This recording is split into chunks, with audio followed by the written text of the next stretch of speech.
Hi friends, मी उज्ज्वला चिवचिव करणाऱ्या काव्याची मी mamma आहे. हा व्लॉग आहे काव्याच्या बड्डेच्या दिवशीचा. काव्याच्या स्कूलमध्ये बड्डे सेलिब्रेशन होणार होतं, सो आम्ही ठरवलं की तिला रिटर्न गिफ्ट मुलांना द्यायचं म्हणून हे जे कंपास आहे आम्ही डीमार्टमधून घेतलं होतं.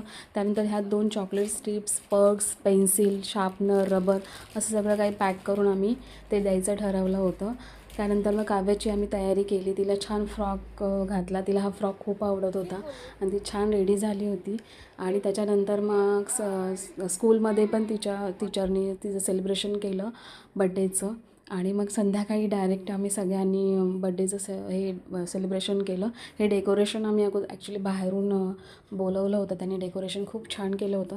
त्यानंतर सगळ्यांनी तिला ओवाळून वगैरे घेतलं आणि मग तिचं थोडंसं फोटो सेशन केकबरोबर काढलं आणि मग नंतर बड्डे सेलिब्रेशन झालं. बड्डेचा केक कटिंग ती स्वतःच एन्जॉय करत होती बड्डेचा. ॲक्च्युली तिला खूपच क्रेज आहे. कुणाच्याही बड्डेला गेलं ना तर ती खूप एन्जॉय करते सगळ्यांचे बड्डे. आणि मग तो स्वतःचा बड्डे होता तर मग तो खूपच मजा केली तिने. आणि मग छान सॉन्ग लावलेलं बड्डे सेलिब्रेशनचं आणि छान बड्डे केक वगैरे कटिंग केला. आणि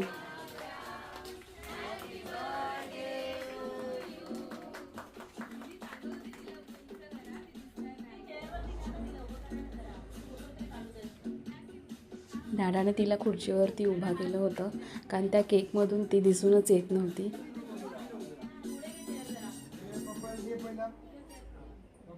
मग आम्ही दोघांनी तिला केक भरवला. मग नंतर सगळ्यांनी येऊन तिला केक भरवला. तिला ॲक्च्युली फक्त क्रीम आवडते, केक आवडत नाही जास्ती. हा तिच्या माऊनी केक बनवला आहे की ती इतका केक खूप सुंदर बनवते. डेकोरेट पण किती सुंदर केला होता आणि तो टेस्ट पण खूप होती. त्यानंतर मग तिचं फोटो सेशन, मग ही मामी आहे तिची, सगळ्यांचं फोटो सेशन झालं. केक बघा किती सुंदर केक आहे हा, खूप सुंदर. काव्याला तर खूप आवडला हा केक. मग स्वतःच नाचते तिच्या बड्डेचं बघा. आणि थोडी लिमिट आहे ह्या ब्लॉग्स, म्हणजे छोटे शॉर्ट्स टाकते त्याला. नाहीतर खूप फोटो होते, खूप व्हिडिओ होते, खूप टाकलं असतं. पण छोट्याशा शॉर्ट ह्याच्यावरती एवढेच फोटो अपलोड होत होते. आम्ही व्हिडिओ पण बनवलेत, पण सहसा फोटो जास्ती आहेत.